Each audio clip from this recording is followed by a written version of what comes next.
Pessoal, nós voltamos aqui de novo, né? Eu acho que vocês ouviram até os bastidores, né? Mas quem sabe faz ao vivo. Volta todo mundo entrando aí, conectando. A gente conseguiu virar o telefone aqui de novo, tá? Melhorou, gente? Vai dando feedback. Tá melhor? O quadro melhorou, gente? A Jana vai voltar um pouquinho. Tinha o programa Fantasia mesmo. Tá, obrigado, Núbia. É porque assim, a porteira aqui, sabe, da professora de linguagens e corretora de redação de vocês, entendeu que quando vocês pediram para desativar o comentário, era para deixar o comentário desativado para vocês poderem conseguir acompanhar a explicação sem as palavras dos coleguinhas subindo, entendeu? Ricardo, as fotos já estão feitas, tá? Eu fiz a foto do quadro antes da explicação. A gente fez a foto aqui conforme a Jana foi explicando e depois eu vou lançar tudo no grupo para vocês, tá? A fotinha já tava ok, viu, gente? A fotinha eu já tinha tirado, já tinha colocado, tá? A Jana vai voltar de novo a explicação, ok? Vamos lá? Pode voltar, Jana, a explicação, por favor. Só voltando aqui um pouquinho, que eu não sei até que horas que parou, só terminando os dois exemplos de biocombustíveis aqui, o biodiesel, que a gente utiliza mamona, girassol, só para vocês lembrarem que, olha, origem vegetal. Tá vendo? A gente fala de cana-de-açúcar, a gente fala de mamona, de girassol, e aí a gente utiliza ésteres de ácidos graxos para produzir o biodiesel, tá bom? Já o biogás, que foi o último que eu falei, o último dessa parte, é o metano que a gente disse, que nós falamos nos combustíveis fósseis, só que agora a gente tem um contexto renovável. Eu preciso de um biodigestor, isso acontece em aterros sanitários e tudo mais, e é engraçado que eu tinha dito anteriormente que todo mundo fala, o metano que explode, né? Porque a gente fala muito do metano, a gente tem que tomar um pouco de cuidado, né? E aí, esse metano, ele tem uma origem agora renovável, porque dentro do biodigestor eu vou colocar a matéria orgânica que eu coloquei aqui em verde. Cascas de frutas, coisas do gênero. Em geral, a população chama de lixo molhado, né? Mas nada mais é do que aquele lixo orgânico. Eu vou ter o chorume depois. Aqui em rosa, eu meio que tentei representar as bactérias, porque são as bactérias que vão fazer a digestão dessa matéria orgânica para a produção de metano nesse biodigestor. Só lembrando que é uma digestão anaeróbia, né? Então não tem a presença de oxigênio dentro do biodigestor, ok? Então pronto, a gente deu um voo rasante, a gente comparou combustíveis fósseis com biocombustíveis. Se a gente está falando em química ambiental, claro que os biocombustíveis vão estar ali, ó, superiores aos combustíveis fósseis, primeiro, por serem renováveis, segundo, né, por ter essa ideia de aproveitamento total da planta, e aí no crescimento da planta ela ainda vai tirar CO2, que é um problema pra gente, muito CO2 na atmosfera é ruim, e a gente tem já usinas, por exemplo a Raízen, produzindo etanol de segunda geração para isso. Então a ideia é cada vez diminuir mais o CO2 na atmosfera, que é o que eles chamam de carbono zero. Que, queira ou não, carbono 0,000 é uma utopia, a gente sabe disso, né? Porque até na nossa respiração a gente solta CO2, mas a ideia é reduzir ao máximo, ok? Certinho? Vamos passar agora para a segunda etapa? Eu coloquei uma frase aqui em cima, olha só. Equilíbrio da natureza é alterado pelo homem. Então tá, aí que vem, né? Quando a gente falou de química ambiental, eu falei, a primeira coisa que eu comecei a falar da aula são dos conceitos. E aí agora a gente vai passar dessa parte. Por quê? Porque quando a química ambiental ela vai, né, pegar aquela parte da química para estudar os processos químicos e tudo mais, que eu disse para vocês que são processos naturais, mas que podem ser causados pelo homem ou alterados, tem a mãozinha ali do homem, por isso que eu coloquei essa frase. Porque o equilíbrio da natureza, ele pode ser alterado pelo homem, e ele é alterado pelo homem, né? E muito existe de polêmica quando a gente fala de química ambiental. Bom, o primeiro que eu escolhi para a gente falar sobre essa mãozinha do homem nos processos que a gente tem naturais, né, da Terra, eu escolhi falar sobre o efeito estufa. Então, olha só, tá dando para ver direitinho essa parte? Tá? Então, vamos lá. Primeiro, eu coloquei aqui vilão ou onde o efeito estufa é o mocinho da coisa, né? O efeito estufa, ele é bom, ele não é ruim, ele é bom. Na verdade, ele existe para que a gente tenha temperaturas mais amenas no planeta, né? Porque imagina, se eu não tivesse o efeito estufa, o que ia acontecer, né? Eu ia ter as minhas noites extremamente frias. Alguns livros citam menos 18, já vi livros citando menos 20. O que interessa é que, independente de menos 18, menos 20, menos 25, a gente teria temperaturas muito extremas, assim, no dia seria muito complicado. Então, pensando pelo lado natural da coisa, ele é um mocinho, ele é bom. Ele faz com que a gente tenha temperaturas mais amenas e mais fáceis da nossa sobrevivência. O que é o que a gente chama de efeito estufa? O nome já fala tudo para mim. Quando a gente pensa numa estufa, onde você vai ter ali uma plantação, alguma coisa, o que você pensa que tem dentro daquela estufa ali? A conservação da temperatura, não é? Então a ideia é o seguinte, eu fiz um desenho, gente, eu não sei desenhar, todo mundo sabe disso, foi para tentar ajudar vocês a entenderem, tá bom? A ideia é que é o seguinte, eu tenho aqui a superfície, tá? O solo em preto. E eu quis representar em vermelho o sol, os raios solares. E aqui eu coloquei como se fosse uma camada e coloquei algumas moléculas. Então olha só o que é a ideia. A ideia é que os raios solares que estão saindo em vermelho aqui, ó, onde eu tenho principalmente ali raios ultravioletas, eles vão entrar para atingir a superfície praticamente sem nenhuma interferência. Nesse caso, desse cobertor que eu chamei de cobertor transparente. Por quê? O comprimento de onda aqui desses raios solares é grande demais. Esse comprimento de onda ele não é suficiente para atingir, para modificar, para interferir em nada dessas moléculas. É como se elas não tivessem nem visto esse raio solar passar, tá? Quando chega a incidir no solo, o solo já absorve esse calor e aí ele vai, de certa forma, emitir um raio, um calor, só que aí aqui a gente já tem incidência de raios infravermelhos, que tem um comprimento de onda menor. E aí quando a gente pensa nesse infravermelho aqui, ó, ele sim altera, interfere, ele é suficiente para chegar a pegar, passar nessas substâncias. Aí você fala, o que essas substâncias estão fazendo aí, né? Olha só, o CO2, que a gente falou lá nos combustíveis fósseis e mesmo na utilização do álcool, né, que também disponibiliza um pouquinho de CO2 na atmosfera, por que ele é o vilão em alguns casos? Aqui eu tenho, por exemplo, ó, a questão da quantidade de interferência que pode ser provocada no efeito estufa. Então a ideia é a seguinte, algumas substâncias, que a gente chama de poluentes atmosféricos, eles alteram, intensificam alguns fenômenos naturais. No efeito estufa, aquele que mais contribui para isso é o CO2. Olha só, ele contribui mais de 55%. Então, eu tenho o CO2, que é o que mais interfere, que é o que mais contribui para o efeito estufa.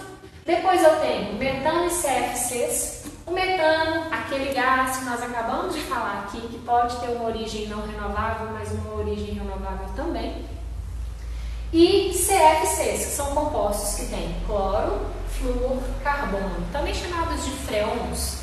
Por que eu coloquei os dois aqui? Porque antigamente, em segundo lugar, eu tinha os CFCs, os freons. Em primeiro lugar CO2, depois freons, depois o metano. Por muito tempo, os CFCs foram utilizados nos aerossóis, gases de geladeira e tudo mais. Depois que as pessoas foram vendo que esses gases não eram muito legais e que tinham uma segunda opção, então, por exemplo, nos gases de geladeira hoje a gente tem propano e butano, a gente não tem CFCs mais. E aí eles foram vendo que alguns outros gases podem ser utilizados como gás de arraste e aí a gente vem utilizando menos esses freons. Então hoje a gente vê que o metano contribui mais do que os CFCs para o efeito estufa. Em bem menor quantidade, a gente tem o ozônio, que dependendo do jeito que ele está, ele é prejudicial, né? E óxidos de nitrogênio. Então imagina que todas essas moléculas, esses poluentes atmosféricos, vão ficar juntos no mesmo lugar, olha só. E aí é como se eles formassem o cobertor transparente que eu citei para vocês. E aí o raio entra, ninguém interfere nele, mas quando ele bate no solo e incide novamente, agora ele tem uma outra natureza, né? E aí quando acontece isso, ele vai atingir sim essas moléculas. Vou dar um exemplo do CO2, eu tenho carbono com 2 oxigênios.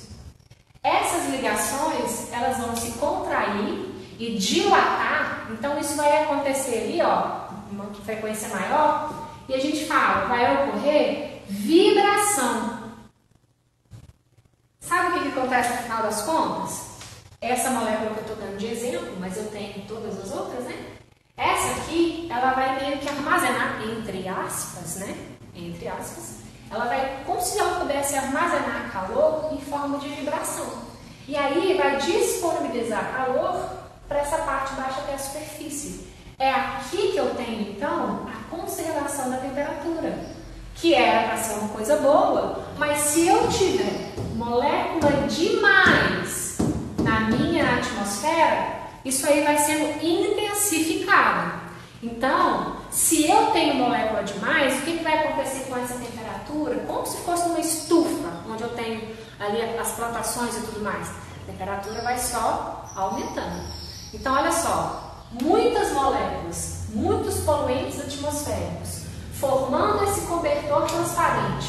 E esse efeito ocorrendo faz com que eu tenha aumento de temperatura. Esse aumento de temperatura a gente chama de quê? Aquecimento global.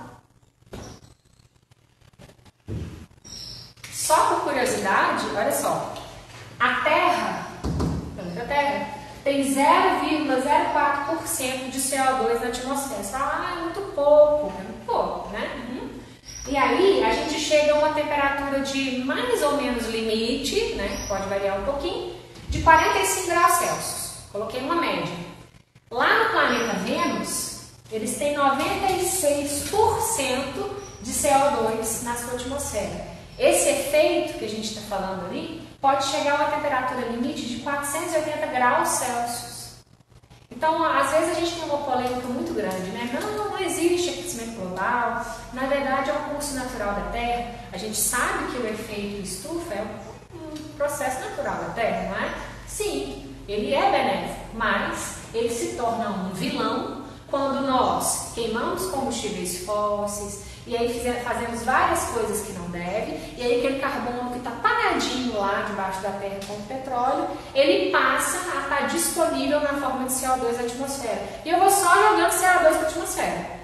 Então eu vou sobrecarregando moléculas que são os poluentes atmosféricos nesse cobertor transparente. Então a temperatura tende a aumentar. Qual que é o problema disso?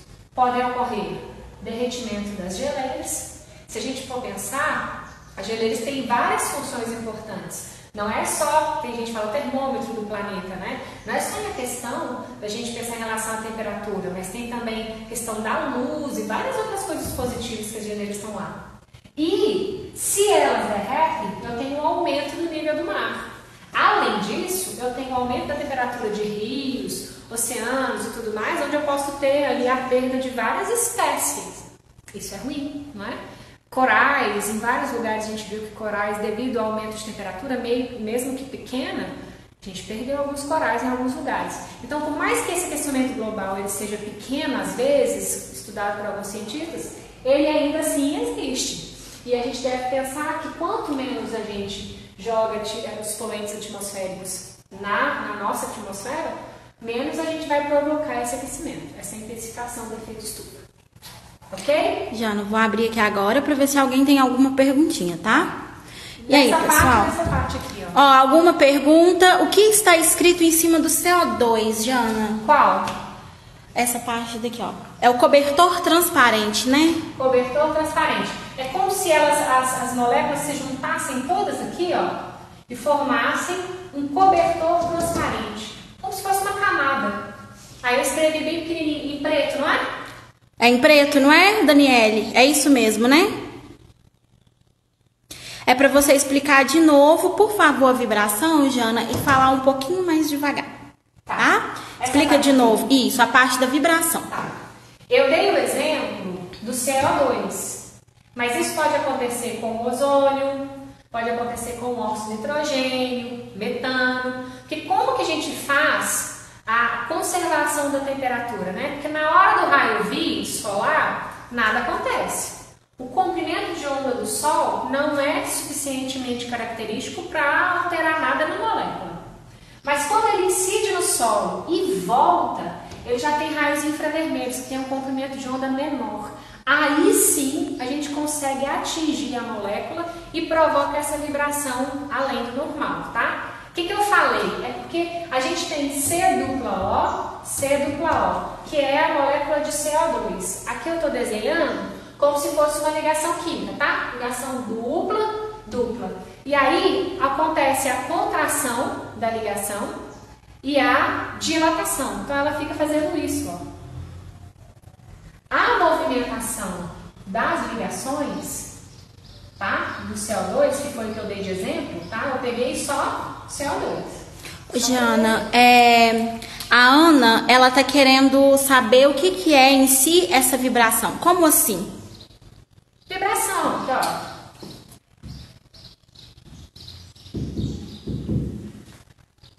Quando a gente tem compartilhamento de elétrons, eu provoco uma vibração porque eu tenho a contração, como se os elétrons ficassem mais próximos a alguma hora, e outra hora os elétrons ficam mais espaçados. Então eu tenho uma vibração porque eu tenho uma movimentação da minha ligação. Acontece movimentação da minha ligação. No caso do CO2, não vai ocorrer vibração assim porque eu tenho duas ligações duplas, tá? Então fica mais rígido. Mas quando é ligação simples, tem vibração até assim, ó. Então o que acontece é, a molécula vibra, né? Eu tenho dilatação e contração na hora desse compartilhamento de elétrons, que é a maneira que a minha molécula tem para mais ou menos armazenar o calor pra gente. Então é como se ela armazenasse, eu tenho mania de falar armazenar entre aspas, porque é o meu jeito de explicar, né? No livro você não vai achar o ar armazenar. Mas é como se tivesse isso. Na minha cabeça eu penso, está armazenando calor na forma de vibração. E aí vai fornecendo esse calor para a parte onde eu tenho a superfície terrestre. Por isso que aumenta a temperatura nessa região. Sim? Entendido, gente? Ô Jana, aqui ó, o pessoal tá... o Michel, ele tá perguntando se essa vibração é energia cinética. Não, tudo que tem movimento, a gente tem uma certa energia cinética, tá?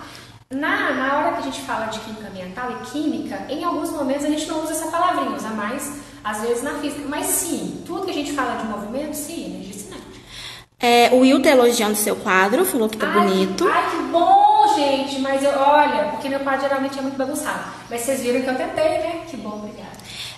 Aqui a Morena Melo, ela tá perguntando se é em todas as ligações que ocorre a vibração. Então, o que acontece? Essa vibração ela vai ocorrer em todas as ligações dessas moléculas. Se você reparar, elas são moléculas pequenininhas. Isso ocorre porque eu tenho os raios infravermelhos, entendeu? Aí sim, os raios infravermelhos, devido ao comprimento de onda deles lá específico, é suficiente para fazer essa vibração. Tanto que tem que ser mais ou menos esse efeito de comprimento de onda, que os raios solares passam aqui e não acontece nada. Eles têm comprimento de onda grande demais. Então, olha só, a hora que incidir, aquelas ligações que eu consegui ser alterado pelo infravermelho, elas vão sim vibrar, tá? O Miguel, ele está perguntando o seguinte: quanto que o aumento da porcentagem da temperatura pode vir a prejudicar o planeta? Olha, isso é complicado porque existe uma polêmica tão grande. Alguns cientistas até falam que não, né? Que na verdade esse aumento de temperatura seria muito isolado. Como eu estudei química ambiental minha vida inteira, e depois de tudo que eu estudei, tudo que eu vi, a gente faz previsões, esses números que você está querendo que eu te dê, mas na hora do vamos ver, quando a gente faz pesquisas experimentais, a gente vê que pode ter fugido do nosso modelo matemático, né? Então, o ideal seria o seguinte: a gente não ter alterações de aumento de temperatura. Quanto que pode prejudicar? 1 grau Celsius, dependendo do lugar que você está mexendo, você já tem perda de algumas espécies. O que eu mais vi de alteração de 1 grau, que é muita coisa se for pensar, são corais, peixes, que não sobrevivem com essa alteração. Então, às vezes a gente acha 1 grau pouco, mas 1 grau no planeta é muita coisa. Você já consegue perder um monte de espécies e plantas que não sobrevivem com essa variação de temperatura. Então, eu não posso te dar um valor. O que eu posso te dizer é que, quando a gente fala de aquecimento global, a ideia é que a gente evite de ficar aumentando, que aumenta um pouquinho, mais um pouquinho, mais um pouquinho, mais um pouquinho. A hora que você vê que tem 1 grau, 2 graus, 3, 4, então a ideia é a gente tentar retardar isso. Entendido? Gente, vocês querem que a Jana fale um pouquinho mais devagar? Ou tá tranquilo agora a velocidade que ela tá falando? Reduzir. Jana, a Ana, ela quer saber aqui, né? Tá assim, ó, você tinha dito algo sobre dilatação. Ela queria que falasse novamente e explicar a diferença do UV para o IV.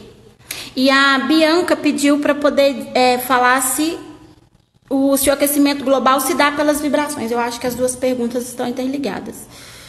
O pessoal está preocupado com vibração, onde eu falei contração e dilatação, mas olha só, é muito simples.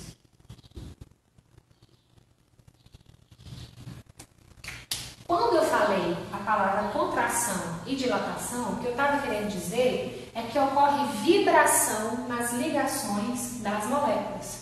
Elas se movimentam mais. Por isso que até um aluno falou cinética, né? Porque tudo que a gente fala de movimento, a gente está falando de energia cinética. O que acontece é que contração e dilatação é no caso aqui dessa molécula, porque como isso aqui é muito rígido, é complicado eu ter esse movimento, ó, para cima, para baixo, para cima, para baixo. Então, pode acontecer vibração e contração, que a gente fala aqui, ó, em dilatação, escrevi errado a palavra dilatação.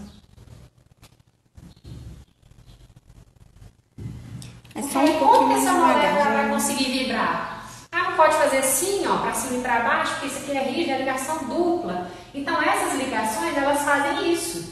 Foi o que eu falei, os 2 elétrons que estão aqui, ó, sendo compartilhados, ó, tem 2 elétrons de cada cantinho, né? Eles vão contrair, dilatar, contrair, dilatar, contrair e dilatar. Então, a vibração é aqui, tá bom? Mas isso, tudo que eu falei, essa palavra contração e essa palavra dilatação, é para mostrar para vocês que existe vibração nessa molécula.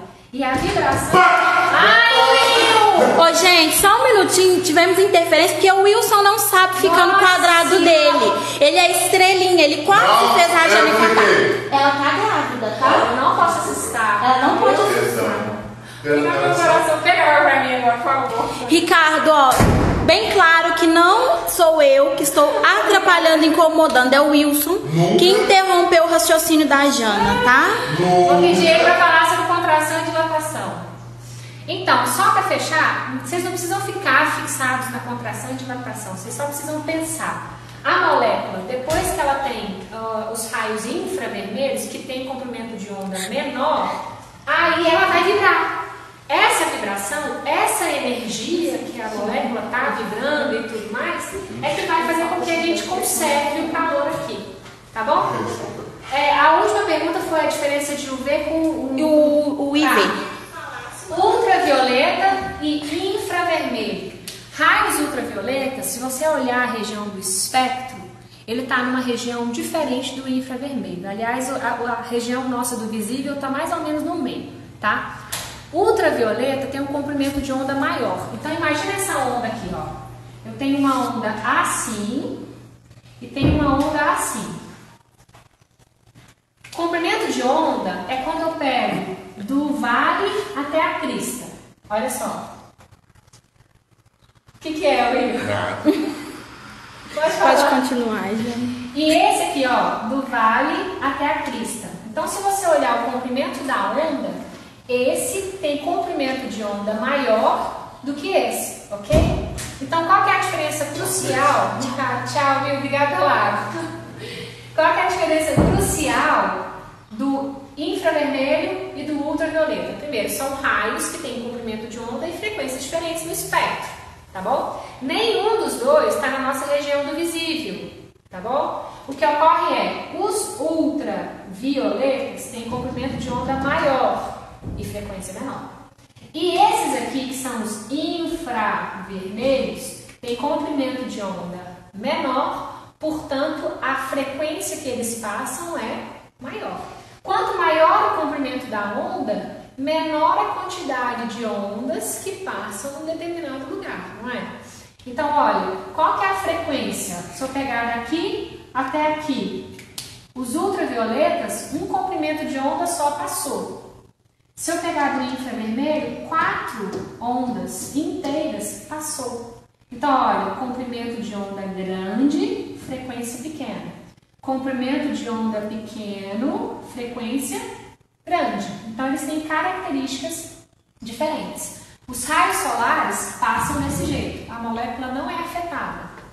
Mas quando incide no solo, eu já tenho agora esses raios aqui, ó, que aí eu tenho calor na forma desses raios infravermelhos. Esses aqui que conseguem atingir as moléculas do efeito estufa, tipo CO2. O que esses raios fazem com o CO2? Provocam vibração, energia, né? E essa vibração é que faz com que a gente tenha aumento de temperatura aqui. Certinho. Ó, a Ana, ela perguntou aqui como que o comprimento de onda e frequência interfere. Eu acho que eu respondi. Comprimento de onda e a frequência vai interferir, por exemplo, aqui o infravermelho, que tem comprimento de onda pequeno e frequência alta, consegue atingir, interferir e fazer vibrar o CO2. O ultravioleta não consegue não. Por quê? Porque o comprimento de onda e a frequência dele não é característico para que ele consiga fazer a vibração do CO2. Por isso que ele entra facilmente, mas na hora de sair, ele não sai. Porque a gente tem uma camada de poluentes atmosféricos aqui que está atrapalhando. E aí, a hora que volta aquele infravermelho, cada uma vai vibrando, vibrando, vibrando, vibrando, e eu tenho então a conservação do calor. E quanto mais eu tenho essas moléculas sendo incididas por raios infravermelhos e vibrando, eu tenho mais temperatura aqui.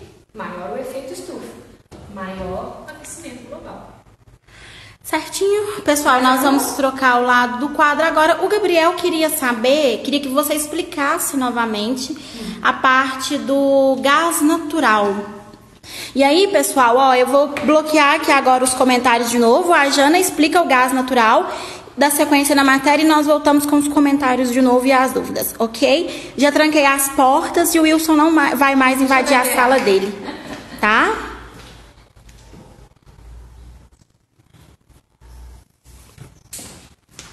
Então, vem cá, ó. Tanto o gás natural, que a gente fala, né? Quanto o biogás, a gente está falando de hidrocarbonetos leves, tá bom? A gente fala mais do metano. Mas nesse caso aqui, eu também posso ter ali na mistura etano, que também é um hidrocarboneto bem pequenininho, porque tem 2 carbonos na sua estrutura. Quando a gente tem o petróleo, faz de conta que aqui tem um poço de petróleo. E aí eu tenho petróleo até aqui, ó. Tanto que naquelas frações que a gente tem de destilação do petróleo, que tem até algumas colunas assim, e em várias temperaturas a gente vai retirando as frações, gasolina, óleo diesel, óleo lubrificante, né? Em geral, a gente nem vê um livro ou outro que coloca o gás natural. Porque aonde está o gás natural? Ele fica dissolvido aqui, ó, dissolvido. Ele fica disponível aqui no tanque, ó. Porque é fração muito leve de gás. Metano, etano. Ele pode estar dissolvido aqui no petróleo, mas fica sempre disponível no poço de petróleo. Então, é o gás metano, que a gente falou aqui, que é explosivo e tudo mais, só que de onde que ele saiu? Do petróleo. Se o petróleo é uma mistura de hidrocarbonetos, tem hidrocarbonetos leves, pesados e tudo mais, você está lá no poço, aquela fração mais leve que está na forma gasosa é o que a gente chama de gás natural, né? combustíveis fósseis quanto os biocombustíveis têm fonte natural. O que acontece é que esse aqui não é renovável, já esse aqui é renovável, tá bom? Então esse aqui a gente extraiu, né, no caso nosso no Brasil ali lá, no pré-sal. E aí o que acontece? Quando a gente fala desse petróleo, aqui ainda tem um monte de coisa aqui. Vou extrair gasolina, óleo diesel, tal. Esse gás natural está aqui em cima. Por que eu coloquei veicular? Porque tem um monte de carro que é abastecido com gás veicular, tá bom? O mesmo de carro, só que olha só a fonte. Eu não extraí do petróleo. Eu aqui usei um biodigestor, cascas de frutas e coisas do gênero para obter o mesmo metano do lado de lá. Como aqui já tem mais ou menos disponível, você pode encontrar o metano, que é o gás natural, na forma de gás, mas ele também é um pouco dissolvido. E junto com esse metano, você pode encontrar também um pouco de etano, porque já está tudo aqui junto. Foi? Foi. E agora nós vamos para terceira parte. Chuva ácida. Isso. Prontinho já. Foi? Deixa eu ver. Peraí. Tá dando pra ver, pessoal? Responde aí. Sim. Então, olha só. A gente vai falar sobre chuva ácida. Aí é engraçado que a gente olha. Chuva ácida. O menino já imagina uma chuva, Gleice, que cai no carro, já fura um buraco no carro, aquele negócio todo. Mas olha só, lembra daquela frase que eu coloquei lá em cima?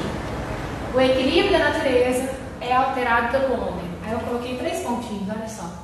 Também acontece aqui na chuva ácida. Vocês viram o que eu falei do efeito estufa? Ele é bom. O que acontece é que a gente disponibilizando mais CO2 na atmosfera e todos esses poluentes aqui atmosféricos, a gente intensifica a coisa, não é? A mesma coisa acontece com a chuva ácida. Toda chuva tem um caracterzinho ácido, se a gente for pensar. Porque, ó, nós, os animais, a gente respira. Então, a gente puxa o oxigênio e solta CO2. Então, se você for pensar, de todo jeito vai ter CO2 na atmosfera. Mas isso é bom. Ele até ajuda a gente no efeito estufa, não é? O problema é ter muito. Então, olha aqui no caso da chuva ácida. Se eu tenho uma quantidade de CO2 na chuva e ela vai chover com um fatorzinho só de acidez, não tem problema. Porque olha o que acontece. O CO2 que a gente respira, vou colocar aqui em cima, ó. Dá pra ver, Gleice? Sim. Mas a água da chuva, quando precipita, então olha só, tem a nuvem, vai precipitar, e aí eu tenho o CO2 da nossa respiração, por exemplo, tá? Quando isso ocorre, já vou colocar direto, tá? Eu tenho a formação de ácido. Se eu pensar então em óxidos disponíveis na atmosfera, como por exemplo o CO2, se esse óxido for um óxido ácido, porque olha só, eu tenho óxidos que são ácidos, básicos, neutros, anfóteros. O que a gente está focando aqui agora são os óxidos ácidos, mais propriamente aqueles que são de enxofre, nitrogênio e carbono. Se a gente tivesse só o carbono da respiração, normal, sem nenhuma interferência dos combustíveis fósseis nem nada, a gente ia ter um caráter ácido na chuva muito pequeno, tá? Alguma coisa próximo de 6 de pH. Então, se o pH 7 é um pH neutro, quanto menor o pH, mais ácido. Se eu tiver um pH 6, 6 e pouquinho, não tem problema nenhum. Mas aí, qual que é o problema que a gente tem da chuva ácida? A intensificação da acidez. Como que isso ocorre?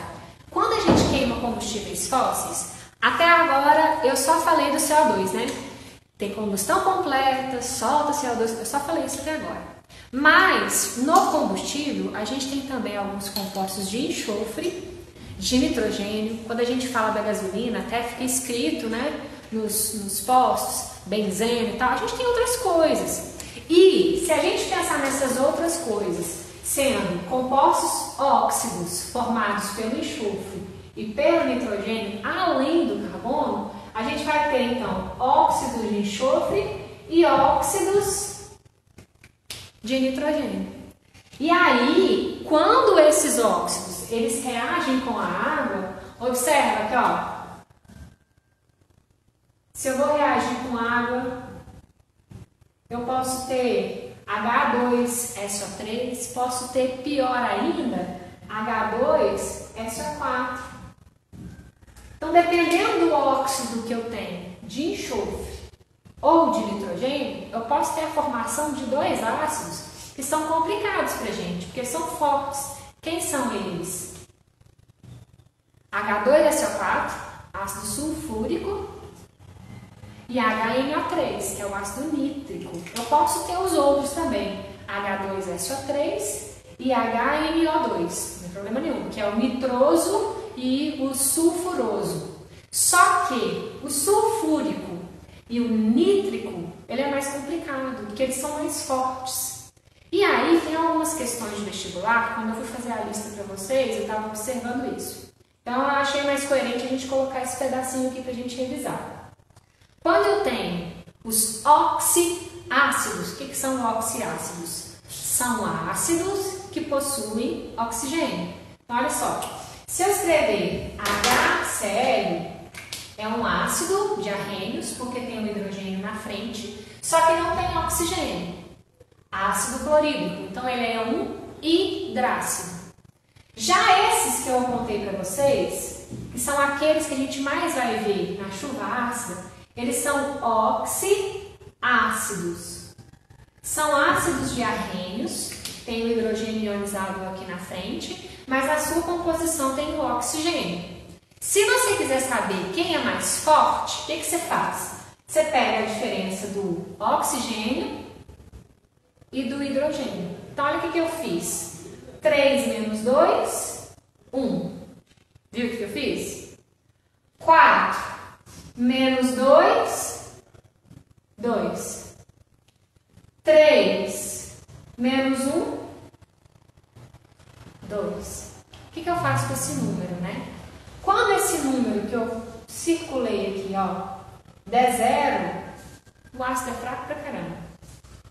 Quando der 1, a gente chama ele de moderado e tal. Quando der 2, eu chamo de forte. E quando der 3, muito forte, tá bom? Então, 2 e 3, a gente já considera bem forte. Se der 0, fraco. Vou colocar assim, ok? Se colocar 1 aqui, vou chamar de moderado. Se der 2 ou 3, aí o bicho pega. Tá?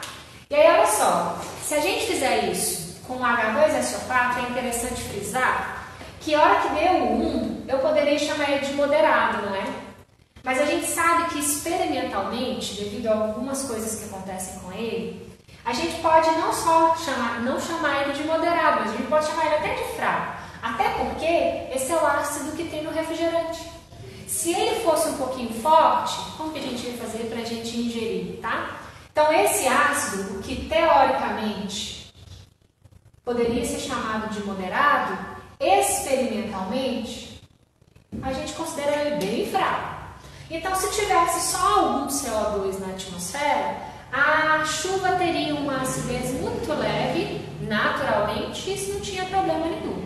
A partir do momento que a gente tem, com a queima de combustíveis fósseis das indústrias e tudo mais, a gente tem um aumento de CO2 na atmosfera e pior, a gente tem também a disponibilização de SO2, SO3, SNO2, NO3, enfim, a gente tem óxidos de enxofre, óxidos de nitrogênio.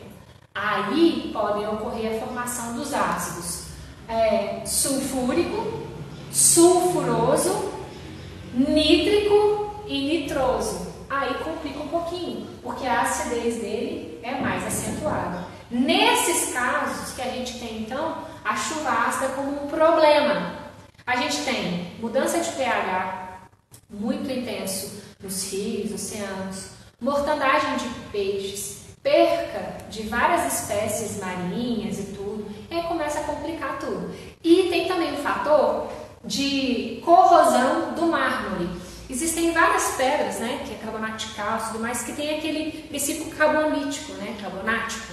Carbonato de cálcio é um dos exemplos que eu conheço. E aí, essas estátuas, elas são decompostas e tal, são todas atrapalhadas pela chuva ácida quando essa acidez aqui, ó, ela acontece. Então, a chuva ácida por si só, ela é natural, toda chuva tem um caráterzinho ácido. O problema é a mão do homem, a ação do homem, quando a gente disponibiliza óxido de enxofre, nitrogênio na atmosfera, além do que precisa, e aí ocorrem esses fatores aqui, esses eventos aqui.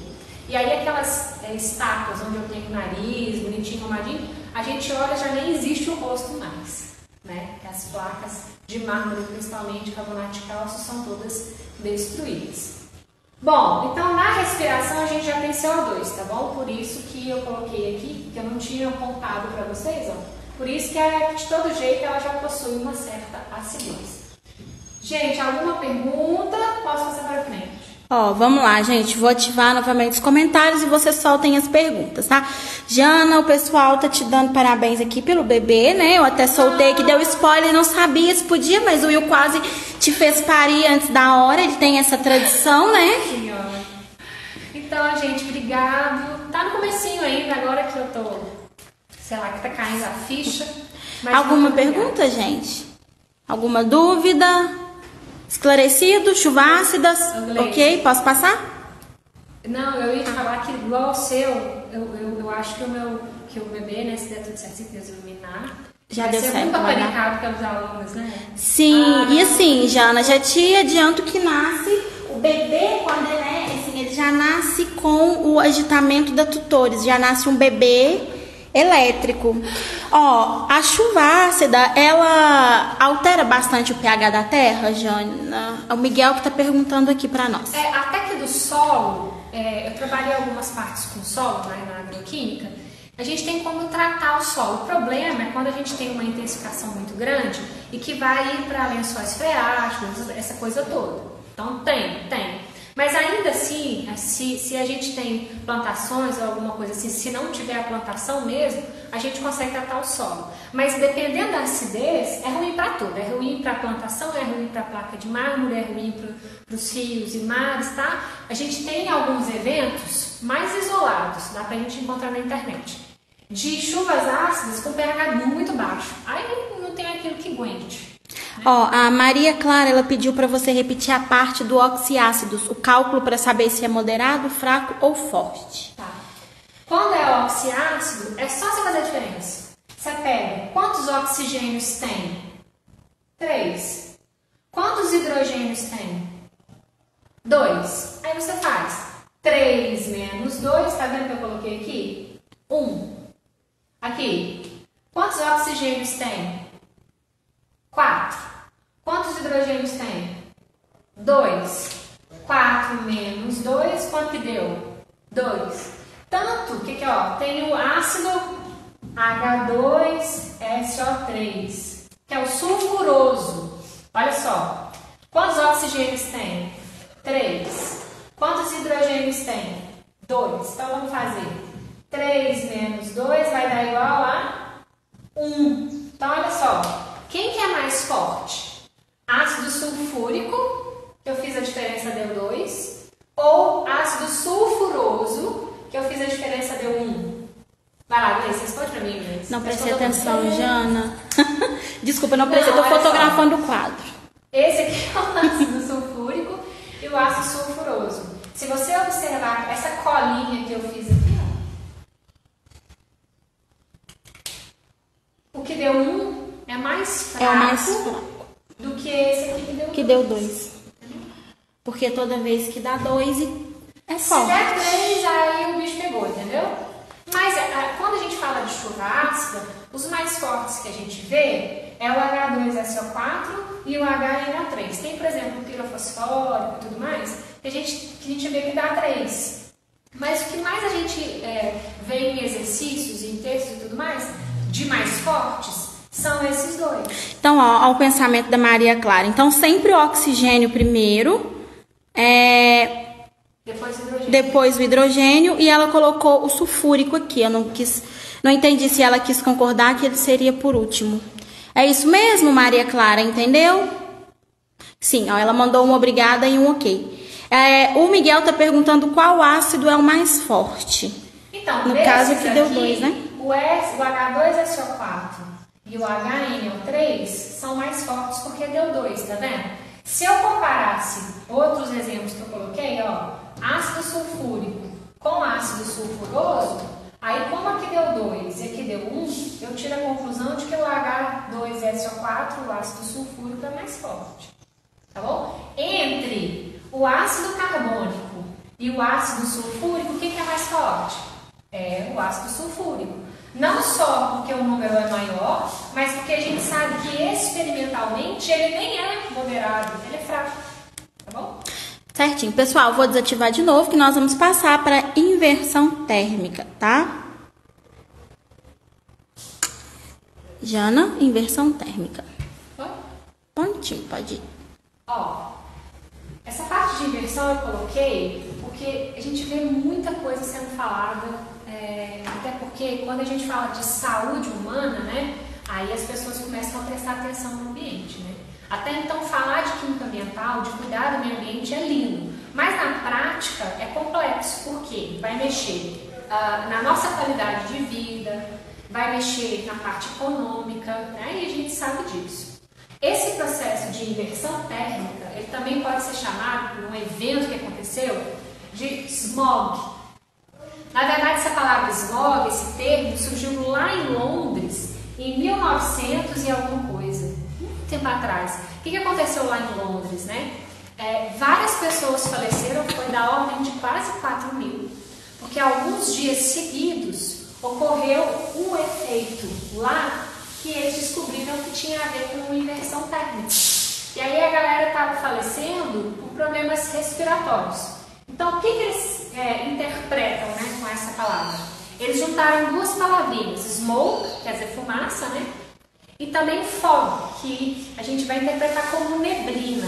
Aí, olha só, se você juntar as duas coisas, né, e formar a palavra smog, você mais ou menos já entende o que é. Ó, fumaça, neblina, tudo isso junto. E aí foi isso que provocou as doenças respiratórias e fez com que a galera falecesse lá em Londres. E aí olha só, o que é o danado do smog?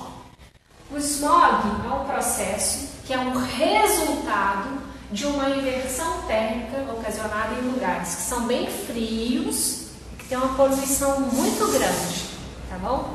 Então olha só, todo dia, tá? A gente está falando de todos os dias mesmo, normal, naturalmente, nós temos algumas camadas acima da superfície que vão mais ou menos tratando o ar pra gente. Eu lembro que tinha um professor que falava assim, ó, graças a Deus existe esse processo para levar a poluição de São Paulo embora, que ele era de São Paulo, né?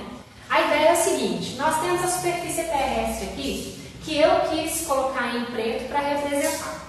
E aí logo depois da superfície terrestre a gente tem ar quente, provocado pelo naturalmente o que ocorre, né, no meio ambiente. E aí quanto mais você sobe, mais esse ar vai ficando frio. Então eu tenho aqui uma camada de ar quente, uma camada de ar um pouco mais frio, e aí isso vai se intensificando, né?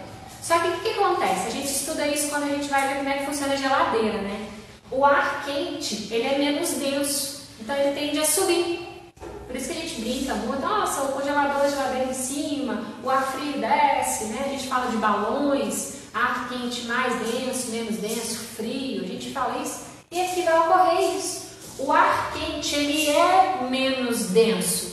Se ele é menos denso, ele vai tender a subir.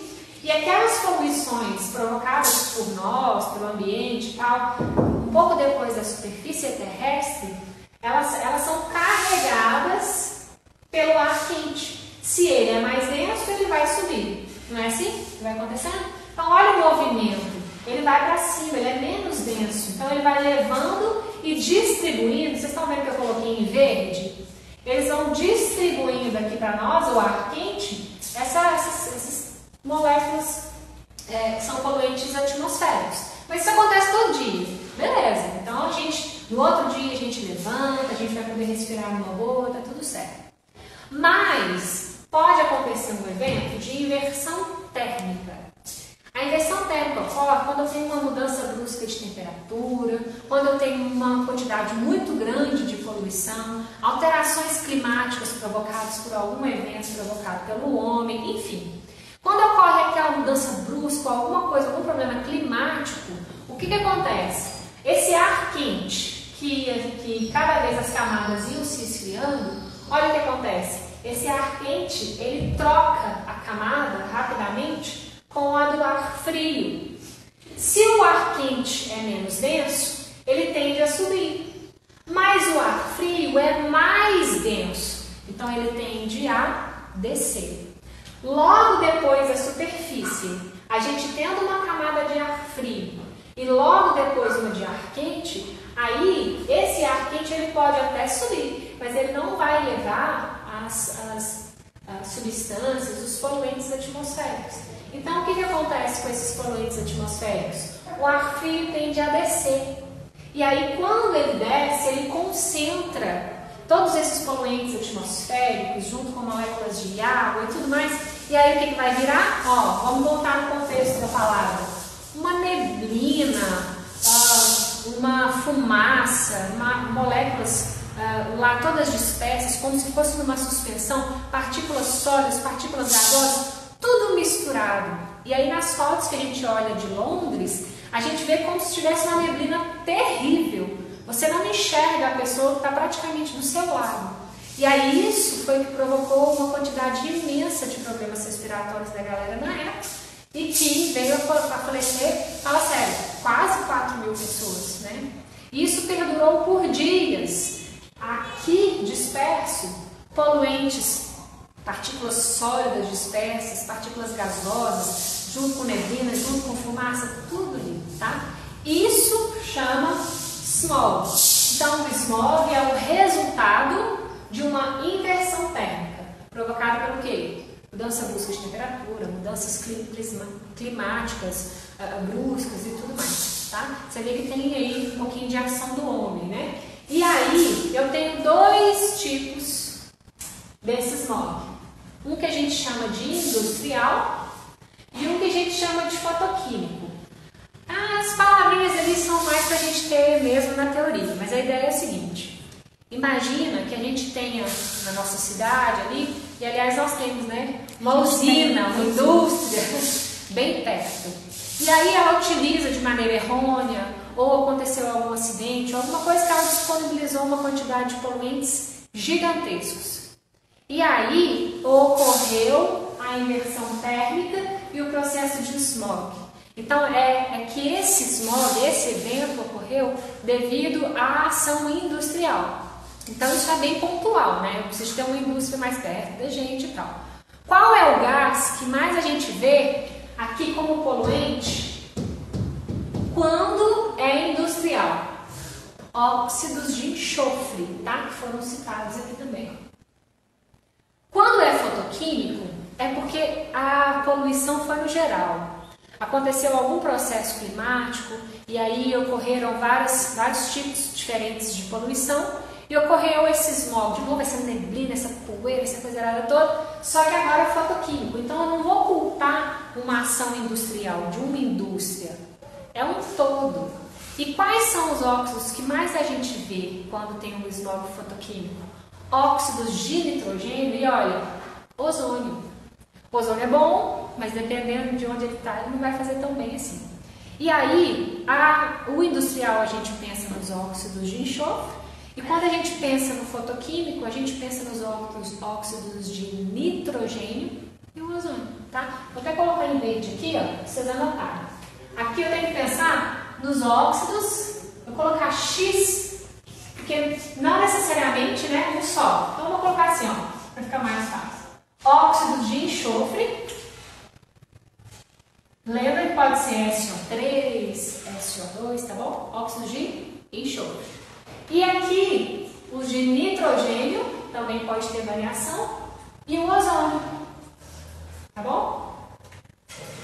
Por isso que a gente fala que a ação industrial, ela tem sim uma interferência na vida humana, né? Pensa, uma indústria pode ter acontecido algum problema e isso fazer com que lá em Londres, por exemplo, a gente não sabe se é industrial ou não, mas que pode matar ali aproximadamente 4.000 pessoas.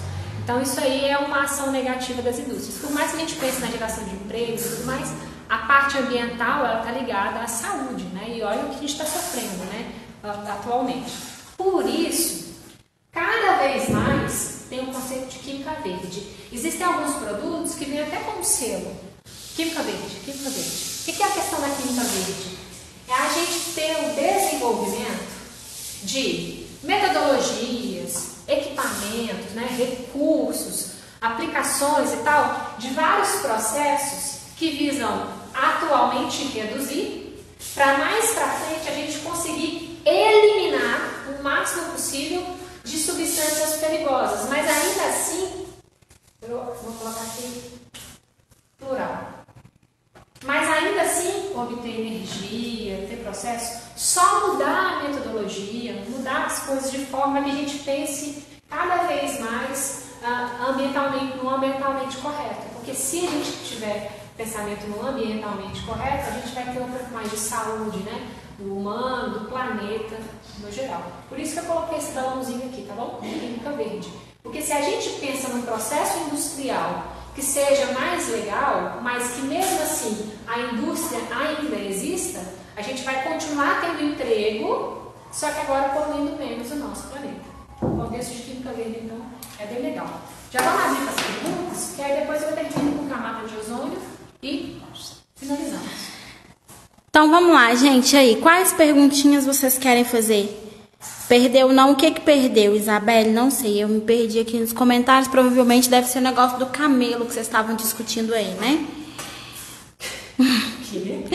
Eles estavam aqui discutindo se as fezes dos animais realmente contribuem para essa parte da poluição. A Duda Pereira pediu para poder como que ocorre a inversão térmica. Deixa eu só anotar aqui, já que estão falando de animal, só para lembrar depois, tá? Sim, senhora. Aqui, ó. Repete a inversão. Sim, gente, ela vai repetir a inversão térmica, tá? Ó, isso aqui que eu chamei de fluxo normal acontece todos os dias.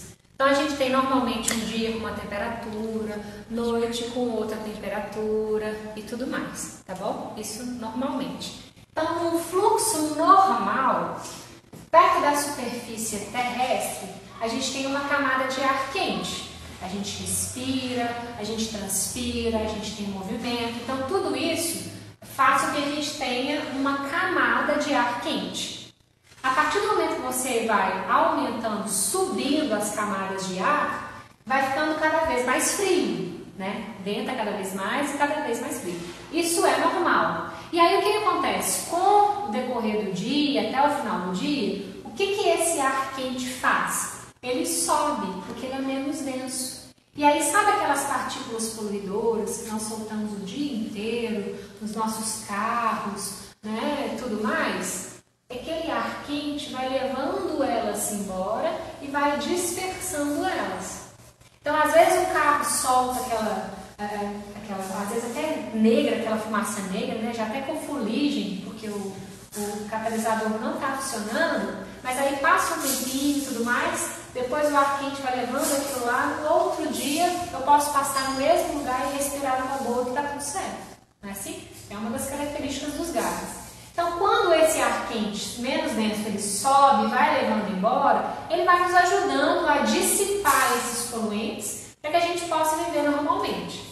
O problema é quando essas duas camadas se invertem. Por isso que chama inversão. E por que é térmica? Olha o nome, térmica, remete para mim a alguma coisa relacionada à temperatura. Concorda? Daí o que acontece? Quando a gente inverte aqui, aí é o problema. Acontece isso. A camada de ar quente não mais, ela está logo depois da superfície, né, do solo nosso. Ela está numa camada superior. E quem que está ali logo depois da superfície? Uma camada fria. Por que isso acontece? Mudança brusca de temperatura, mudanças climáticas meio loucas. E ó, a gente vem sofrendo algumas coisas assim, né? época de muita seca, época de muita chuva. Então essas mudanças climáticas, essas mudanças bruscas de temperatura é que fazem essa inversão, ó.